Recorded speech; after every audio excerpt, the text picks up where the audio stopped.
हॉर्मुझमधून सध्या कच्च्या तेलाचे जहाज हे भारतामध्ये पोहोचलेलं आहे। ट्रान्सपॉन्डर बंद करून जहाज सौदीमधून भारतामध्ये दाखल झालं। 1.35 लाख टन कच्चं तेल घेऊन जहाज मुंबईमध्ये दाखल झालंय।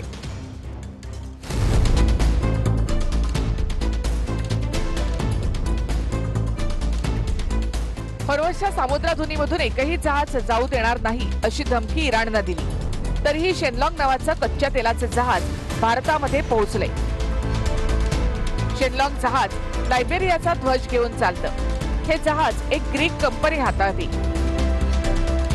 1 मार्चला हे जहाज सौदी अरेबियाच्या रास तनुरा बंदरातून 1 मिलियन बॅरल क्रूड ऑइल घेऊन निघालं।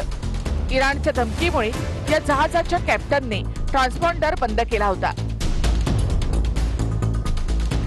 8 मार्चला भारताच्या सागरी हद्दीजवळ आल्यानंतर या जहाजानं ट्रान्सपॉन्डर पुन्हा एकदा सुरू केलं। 10 मार्चला हे जहाज मुंबईमध्ये पोहोचलं। सध्या या जहाजावरचं तेल उतरवलं जातंय।